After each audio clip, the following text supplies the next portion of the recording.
சமயம் நம்ம மாநிலம் தீவிரமா எதிர்க்கிற பிரச்சனை தீவிரவாதம். மிருகத்தனமா அப்பாவிங்களையும் போலீஸையும் சாவடிக்கிறதும், கவர்மெண்ட் சொத்துக்களுக்கு நெருப்பு வைக்கிறதும், கடைசியில ரயில்வே லைனை கூட நாசமாக்குறதும் என்ன இதெல்லாம்? இப்படியே இது நீடிக்க விட்டா இனிமே மக்களை ஆட்சி பண்றது நாம இல்ல, துப்பாக்கி தான் ஆட்சி பண்ணும், தோட்டாதான் கண்ணீரை துடைக்கும். இதுக்கு உடனே நாம ஒரு நடவடிக்கை எடுக்கணும். என்ன ஹோம் மினிஸ்டர்? இன்னைக்கு சுகமான டெலிவரி. அம்மா பாரத மாதா, என் 5 வருஷ பதவிக்காலம் இந்த கக்குசுக்குள்ளேயே கழிஞ்சு போயிடும் போல இருக்க. சமையல் கேஸுக்கு பதிலா என் உடம்புல இருக்க கேஸுக்கு கனெக்ஷன் கொடுத்தா இந்த நாட்டுல இருக்க எல்லா அடுப்புகளும் அடுத்த எலெக்ஷன் வரைக்கும் நின்னு எரியும். பாருங்க பஞ்சநாதன், தீவிரவாதிங்க பாக்குறது என்னங்க, கக்குசுல இருந்து எல்லாத்தையும் கேட்டேன். பாருங்க தலைவரே, அந்த தீவிரவாதிகளை அழிச்சிருவோம் ஒழிச்சிருவோங்கிற வார்த்தை மொட்டா தலையில மயிர் விடுங்கிற மாதிரி. ஒரே வார்த்தையில சொல்லணும்னா, அந்த தீவிரவாதிகளை பத்தி விரோதமா ஏதாவது அறிவிப்பு கொடுக்குறோமோ வச்சுக்கோங்க, என்ன நடக்கும் தெரியுமா? அவங்க வேற ஒண்ணும் செய்ய மாட்டாங்க. நம்ம காருக்குள்ள பாம் வைப்பாங்க, அது வெடிச்சிடும். நம்ம பொண்ணை கடத்திட்டு போவாங்க, அது கர்ப்பமா திரும்பி வரும். Shut up. இது நீ செஞ்ச அநியாயம் அக்கிரமங்கள் சம்பந்தப்பட்ட ஃபைல். ஒரு பொறுப்பான பதவியில் இருந்துகிட்டு இப்படி நீ கேவலமா நடந்துக்கிறதா? உனக்கு 2 நாள் டைம் கொடுக்குறேன். அதுக்குள்ள இதுக்கெல்லாம் சரியான பதில் சொல்லலன்னா உன்னை பதவியில் இருந்து நிக்கிறது மட்டும் இல்ல, உன் மேல போலீஸ் ஆக்ஷன் கூட எடுக்க வேண்டியிருக்கும். அம்மோ, இனி அவனை விட்டு வைக்க கூடாது. தலைவர் சீட்ல இருந்து இறக்கிற வேண்டியதுதான். அவரை இறக்கிட்டா சும்மா விடுவாரா என்ன?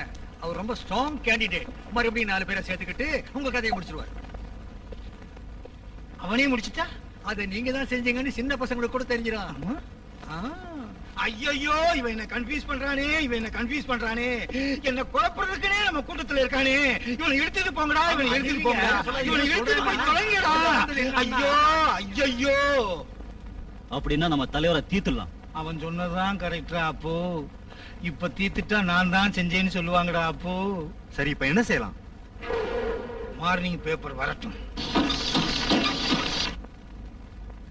பேப்பர்ல தலைவருடைய ஸ்டேட்மெண்ட் வந்திருக்கும். படி. தீவிரவாதிகளுக்கு தலைவருடைய சவால். 1 வாரத்திற்குள் தீவிரவாதிகள் அனைவரும் சரணடைய வேண்டும். இல்லாவிட்டால் எல்லை பாதுகாப்பு படையை வரவழைக்க நேரிடும். மாட்டிக்கிட்டான். அவன் பேப்பர்ல இந்த ஸ்டேட்மெண்ட் கொடுக்கணும்னு எதிர்பார்த்தேன்.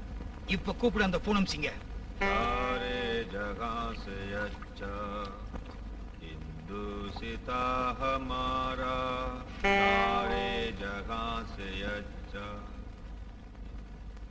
காந்தியார் மாதிரி தேசபக்தி பாட்டு பாடிக்கிட்டு இருக்கான். இவன் கொலை பண்ணுவானா என்ன? பூனம் சிங் சொல்லு.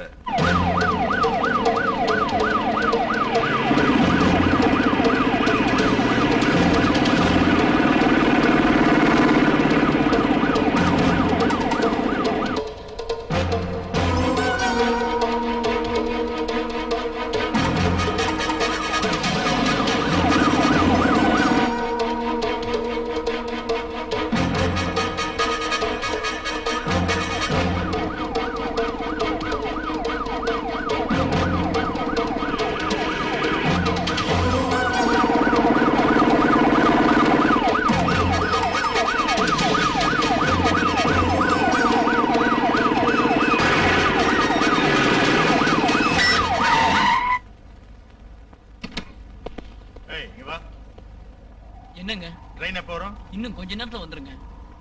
இன்ஸ்பெக்டர், பரவாயில்ல விடு, கேட் திறந்ததும் போகலாம். சரிங்க சார்.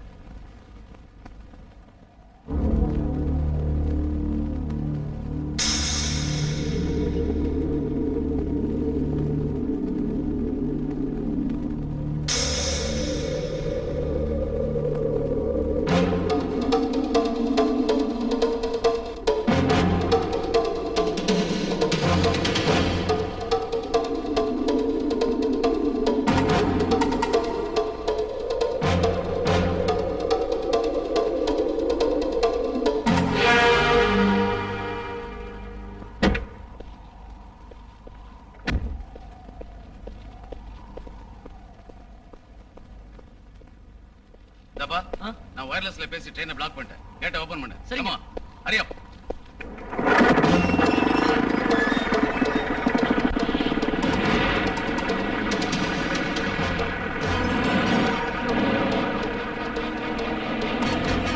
தலைவர் ஜெகநாதன் அவர்கள், தலைவர் ஜெகநாதன் அவர்கள், நமது தலைவர் ஜெகநாதன் அவர்கள், நமது தலைவர் ஜெகநாதன் அவர்கள்.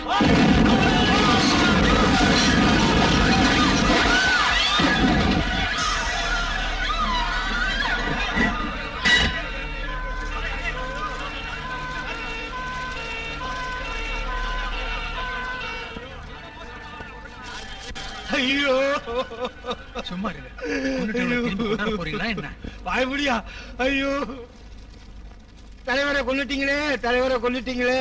டேய், என்னையும் கொண்டு இருக்குடா, என்னையும் கொண்டு இருக்க. ஐயோ, என் தலைவர் உயிர் போனதுக்கு அப்புறம் நான் எப்படி உயிரோட இருக்க போறேன்? ப்ளீஸ் வாங்க. ஐயோ, ஐயோ. நான் சொல்லிக்கிட்டே இருந்தேனே, நீங்க எங்கேயும் போகாதீங்கன்னு. எனக்கு இன்ஃபர்மேஷன் வந்தது, அந்த பிரிட்ஜ் ஓபனிங் போகாதீங்கன்னு சொன்னேனே. சொன்னதை கேட்கவே இல்லையே. நான் ஹோம் மினிஸ்டரா இருந்து என் தலைவரை காப்பாற்ற முடியாம போச்சு. நான் ஹோம் மினிஸ்டர் எதுக்கு? அழாதீங்கண்ணே. நீங்க அழலாமா? நீங்க உடனே தலைவரா பதவி ஏத்துக்கணும்னு நம்ம கட்சி ஏகமானதா தீர்மானிச்சிருக்கு. நானா தலைவரா?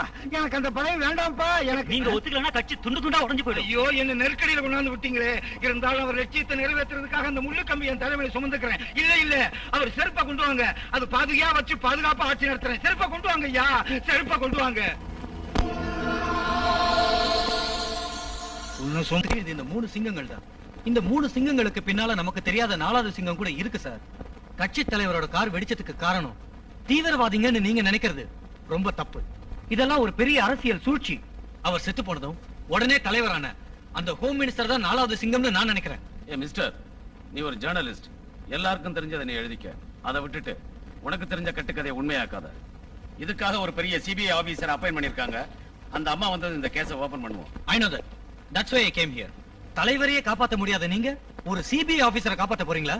ஏ மிஸ்டர், நீ ஒண்ணும் சொல்ல வேண்டாம். யாருக்கு என்ன செய்யணும்னு எங்களுக்கு தெரியும். நீங்க அந்த அம்மாவுக்கு எந்த விதத்திலயும் ஒத்துழைக்க மாட்டீங்கன்னு எனக்கு தெரியும். அதனாலதான் அவங்க வர அன்னைக்கு இந்த கேஸ் சம்பந்தப்பட்ட ஃபுல் டீடைல்ஸோட என் பத்திரிகையில ஒரு ஸ்பெஷல் இஷ்யூ போட போறேன். தலைவரை தீவிரவாதிகள் கொன்றார்கள் என்பது உண்மையல்ல. அந்த படுவா இது நிச்சயம் அரசியல் கொலை. இதை பற்றி அப்போதைய ஹோம் மினிஸ்டர், இப்போதைய தலைவர் பஞ்சநாதன் எந்தவித ஸ்டேட்மெண்ட்டும் கொடுக்காமல் இருப்பது வருந்தத்தக்கது. சோமாரி வண்டு கணக்கா குழஞ்சு நிக்கிறான் அவன். நான் 1 போட்டா 2 ஆயிடுவான். கைதியை தீத்துருவா. டாடி, உங்க அந்தஸ்து என்ன? உங்களுக்கு இந்த மாதிரி கீழ்த்தரமானவங்களோட தொடர்பு எதுக்கு? உங்க கவர்மெண்ட் பத்தி எல்லாரும் அசிங்கமா பேசிக்கிறாங்க. மேல இருக்கிறவன பத்தி கீழே இருக்கிறவன் அதத்தாமா சொல்லிக்கிட்டு இருப்பான். இப்ப மெடிக்கல் காலேஜ்ல எனக்கு நல்ல மார்க் கிடைக்குதுங்கிற கௌரவம் இருக்கு. ஆனா உங்க பொண்ணுங்கிற கௌரவம் இல்ல. இது உங்க மகளா சொல்லல, ஒரு பொண்ணா சொல்றேன். இன்னையில இருந்து நான் காலேஜுக்கு பஸ்ல தான் போவேன். தயவு செஞ்சு உங்க போலீஸ் ப்ரொடெக்ஷன் எல்லாம் எனக்கு வேண்டாம், ப்ளீஸ். அட என்னன்னா இது, உன் பொண்ணு இப்படி பேஜார் பண்ணிக்குத. அத பத்தி எல்லாம் கவலைப்படக்கூடாதியா. தூணு துப்புனா தொடச்சுக்கிட்டு போயிட்டே இருக்கணும். அவன் தான் அரசியல்வாதி. ஐயா, எப்படி மாட்டிக்கிட்டீங்க பாத்தீங்களா? ஒரு பக்கம் சிபிஐ என்கொயரி வரப்போகுது. இந்த வீட்லயே ஒரு எதிர்க்கட்சி உருவாயிடுச்சு. தெருவுல நிருபர் சந்திரன் உங்களை கிழிச்சு எழுதிக்கிட்டு இருக்கான். இந்த கஷ்டத்தை எல்லாம் தாங்குவீங்களா? இவன் என்ன கன்ஃபியூஸ் பண்ணிக்கிட்டே இருக்காண்டா. அப்போ என்ன குழப்பறதுக்குனே நம்ம கூட்டத்துல வந்து சேர்ந்திருக்காண்டா. அப்போ என்ன தலைவரா இருக்க விட மாட்டான் போல இருக்கே. இவனை இழுத்துட்டு போங்கடா, இவனை இழுத்துட்டு போங்கடா, அவனை ஒண்ணுனா எங்க இருந்து ஸ்டார்ட் பண்ணலாம்? அவன் தான் சொன்னானடா, அந்த பத்திரிகை நிருபருடைய வாயை மூடலைன்னா நம்ம கவர்மெண்ட் அடுத்த வாரமே கவுந்து போகும்னு. முதல்ல போய் அவன் வாயை மூட வைங்கடா.